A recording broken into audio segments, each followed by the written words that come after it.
A few years ago, my boss went on holiday for a couple of weeks to Spain. Midway through the holiday, he got a phone call from the police informing him that his sister had passed away in a fire in her flat.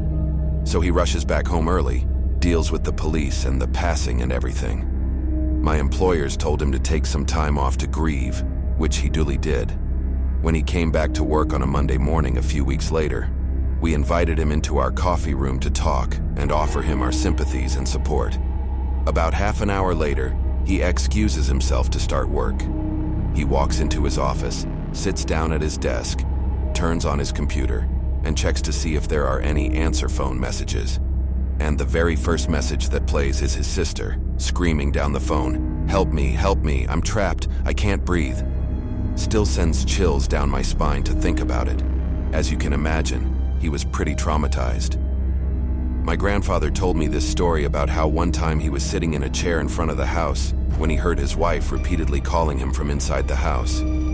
The thing is, my grandmother passed away a few years before that, but he told me that the voice was so pressing that he actually got up to look inside the house, and as soon as he got inside, he heard a loud crash behind him and turned around to see that the chair he has been sitting in moments ago had been crushed by the cast iron gutter that fell on it. If he didn't come inside the house, he would have probably been seriously injured.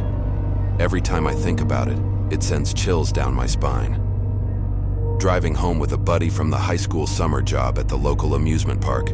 It's about 3 in the morning, and there is no traffic at all.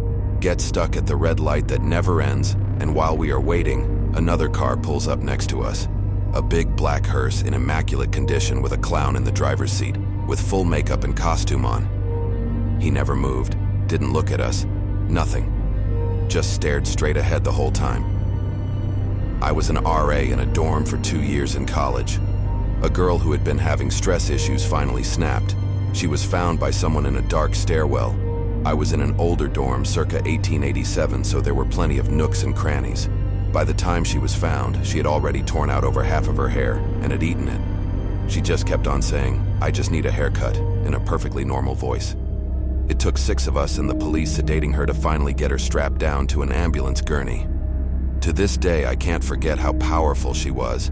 She couldn't have weighed over 120 pounds, yet she had this sort of superhuman ability to rip her arms away to tear out another clump of hair and stuff it into her mouth. All with a perfectly straight face. In September 2014, a Utah boy discovered his parents and 3 brothers after arriving home.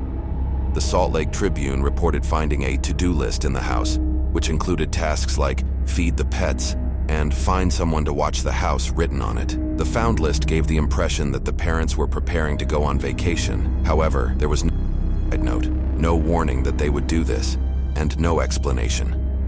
After autopsies, it was revealed that the 5 family members consumed a lethal concoction of that September day. However, why and how the parents and kids consumed the remained a mystery. Some time later, police revealed more terrifying information about the case. According to family members' statements, the parents' motivations included believing that the world's end was near, and frequently spoke of leaving this world. Apparently scared of the apocalypse, the parents, the kids, and themselves.